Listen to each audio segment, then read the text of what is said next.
Next जो question है, question number जो है हमारे पास कितना है 4, क्या एक्सरसाइज 13.5 क्लास 9th मैथमेटिक्स। इसमें बोल रहा है find the cost of a digging a cuboidal pit. Cuboidal pit, pit मतलब एक गड्ढा हमें खोदना है, डिगिंग मतलब खोदना, जो कि 8 मीटर लॉन्ग, 8 मीटर चौड़ा होगा, 8 मीटर लंबा होगा, 6 मीटर चौड़ा होगा, 3 मीटर गहरा होगा। ठीक है, जो गहराई है वो किस में आ जाएगी, हाइट में आ जाएगी।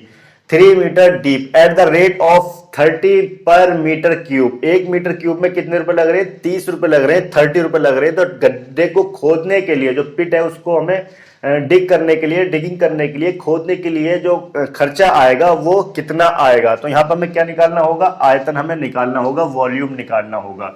किसका, पिट का, जो हमारे पास गड्ढा है। तो हम क्या लिखेंगे, वॉल्यूम ऑफ पिट। ठीक है, गड्ढे, गड्ढे का आयतन।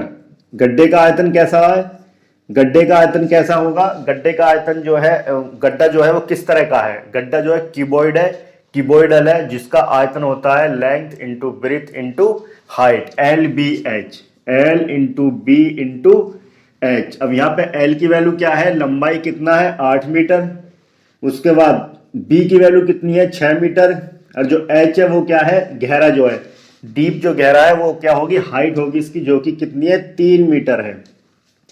तो यहां वैल्यू पुट कर देंगे 8 इंटू 6 इंटू 3, कितना आ जाएगा 144 मीटर क्यूब। आयतन किस में आता है, क्यूब में आता है। ये तो आ गया गड्ढे का आयतन। अब हमें क्या निकालना होगा, कॉस्ट निकालनी होगी। कॉस्ट के लिए हमें दिया गया है वह जो खर्चा है, कॉस्ट के लिए दिया गया है 1 मीटर क्यूब में कितने रुपए लग रहे हैं, 30 रुपए। ठीक है, तो हमारे पास कितने मीटर क्यूब है, 144। 144 मीटर क्यूब में क्या करेंगे, इसमें 30 की हम लोग गुणा इसमें कर देंगे 144। जब इसकी गुणा करने के बाद जो भी आएगा वो क्या आ जाएगा, इतने रुपए लगेंगे गड्ढा खुदवाने के लिए, है ना। तो कितना आंसर आया मुझे कमेंट करके बताएं। इसको मल्टीप्लाई करनी है सिंपली, ठीक है, तो वो आंसर हमारे पास आ जाएगा। तो इसको नोट करिए, फिर हम नेक्स्ट क्वेश्चन की बात करेंगे।